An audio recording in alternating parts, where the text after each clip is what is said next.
Hey everyone, my name is Deepshika Goswami. BARC examination आपका 8 March के लिए शेड्यूल्ड है, 8 ऑफ March 2025. This is one of the most prestigious examinations right after your masters, जिसमें कि आप मास्टर्स के तुरंत बाद आपको एक गवर्नमेंट जॉब मिल जाती है या उसकी अपॉर्चुनिटी है. ये बहुत ही अमेजिंग सी, ठीक है.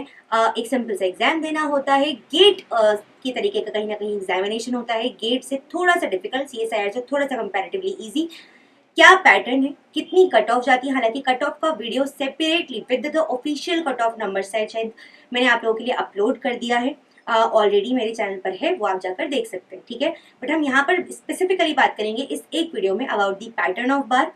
बार्क एग्जामिनेशन में जो सिलेबस है वो एग्जैक्टली किस तरीके का है, क्या क्वेश्चंस पूछे जाते हैं, इसके अलावा कट ऑफ कितनी रहती है, मेमोरी बेस्ड क्वेश्चंस हम किस तरीके से देख सकते हैं, कहाँ पे हमको मिल जाएंगे, ये सारी चीज़ों के बारे में इस वीडियो में हम बात करने वाले हैं. तो वीडियो को एंड तक जरूर देखें. एंड वीडियो पसंद आ रही है तो मेक श्योर आपने इस चैनल को सब्सक्राइब कर लिया है, वीडियो को लाइक कर दिया है. मेहनत के लिए सब्सक्राइब बटन को हिट करना बनता है, 1 सेकंड का टाइम लगता है और थोड़ी सी मेरी मेहनत का रिवॉर्ड मुझे मिल जाता है, ठीक है. सबसे पहले पैटर्न के बारे में बात कर लेते हैं बच्चों. पैटर्न में बात करेंगे, ये आपका सीबीटी मोड में होता है एग्जामिनेशन, ये हो गई पहली बात, ठीक है. दूसरी चीज, 100 सवाल आते हैं यहाँ पर टोटल. एक क्वेश्चन जो है वो कितने नंबर का होता है, वो 3 मार्क्स का होता है. एक क्वेश्चन 3 नंबर का होता है. नेगेटिव मार्किंग भी यहाँ पर होती है. नेगेटिव मार्किंग यहाँ पर कितनी होती है, 1/3 नेगेटिव मार्किंग होती है. मतलब टोटल पेपर हो गया यहाँ पर 300 मार्क्स का हो जाएगा टोटल पेपर. और अगर हम ड्यूरेशन की बात करेंगे तो 2 घंटे का समय आपको यहाँ पर मिलता है. कंप्लीटली इंग्लिश में होता है ये आपका पेपर, मतलब बाइलिंगुअल पेपर ये आपका नहीं. तो ये हो गई सारी इंपॉर्टेंट बातें, ठीक है. कितने नंबर, कितने क्वेश्चंस एक्सेट्रा. नाउ पैटर्न के बाद में नेक्स्ट पॉइंट पे चलते हैं, सिलेबस. देखिए सिलेबस अगर हम बात करेंगे तो कहीं ना कहीं जैसा गेट का पेपर है ना, मैंने आपको पहले भी बोला जैसा गेट का पेपर है, बायो साइंसेस की मैं बात कर रही हूँ, वैसा ही लगभग पेपर आपका इसका है. तो सिलेबस की जब मैं बात करती हूँ यहाँ पर बच्चों, तो सिलेबस 90% सिलेबस आपका सीएसआईआर के जैसा ही है. 90% वही सब है जो सीएसआईआर में होता है. Biochemistry, cell biology, cell signalling, mol bio, genetics, ecology, evolution techniques, applied bio etcetera, immunology वगैरह, यही सब कुछ आपका इस एग्जाम में आता है, ठीक है. मैंने ऑलरेडी बताया गेट से थोड़ा डिफिकल्ट, सीएसआईआर से थोड़ा कंपैरेटिवली इजी. 90% सिलेबस सेम है तो 10% क्या बचे, 10% आपका एप्टीट्यूड पार्ट आ गया, जनरल साइंस की क्वेश्चंस आ गए, ठीक है. थोड़ा सा जो न्यूमेरिकल बेस्ड क्वेश्चन है थोड़े से ज्यादा होते हैं कंपैरेटिवली, यहाँ पे बहुत ज्यादा नहीं बट थोड़े से ज्यादा. केमिस्ट्री रहेगी बट केमिस्ट्री एग्जैक्ट आपका एकदम कोर केमिस्ट्री ना रहे कि बायो केमिस्ट्री वाला पार्ट रहता है. तो ये हो गया आपका कंप्लीटली सिलेबस. बायो साइंसेस के बारे में हम बात कर रहे हैं.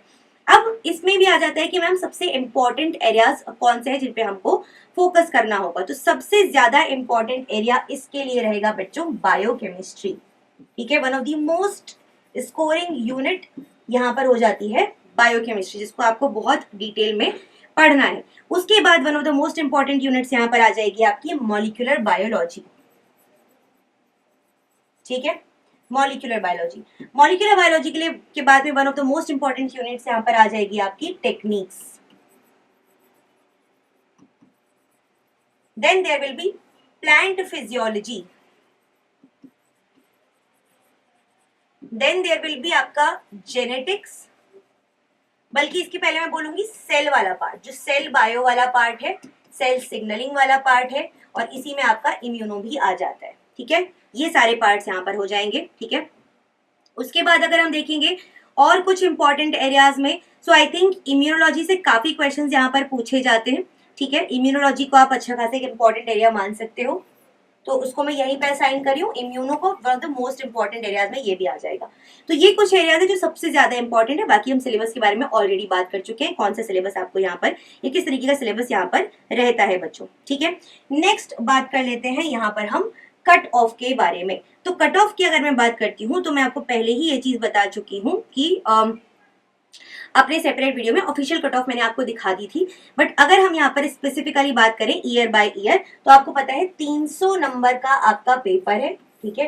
300 में से 150 के ऊपर भी नहीं जाती है ये कट ऑफ, मतलब कि 50% से भी कम मार्क्स में आपका यहाँ पर सिलेक्शन हो जाता है बच्चों. इतना इस तरीके का इस पेपर का नेचर है। बट क्योंकि डर इतना बना हुआ है, क्योंकि इसके बारे में कोई इंफॉर्मेशन बहुत ज्यादा नहीं है, मतलब ऑफिशियल पेपर्स नहीं है हमारे सामने, ऑफिशियल डेटा नहीं है हमारे सामने, दैट इज वाई थोड़ा डर बना हुआ है, डर का माहौल है, और उसी के कारण कहीं ना कहीं आप घबरा के गलती करके आते हो। और क्योंकि पेपर का जो क्वेश्चंस का लेवल है ना थोड़ा सा कंपैरेटिवली सिंपल सा होता है ना, तो कई बार आप इजी देख के भी गलतियां होने के चांसेस बढ़ जाते हैं। तो उसी का आपको यहाँ पर प्रैक्टिस करना है। मेरे चैनल पर आपको आज रात में मेमोरी बेस्ड क्वेश्चंस, आज रात या कल सुबह तक मैं मेमोरी बेस्ड क्वेश्चंस जो है वो भी शेयर कर दूंगी, ठीक है। तो अभी हम कट ऑफ की बात कर लेते हैं। 2024 की अगर हम बात करेंगे लास्ट ईयर, तो इट वॉज 110, 110 नंबर गई थी यहाँ पर कट ऑफ।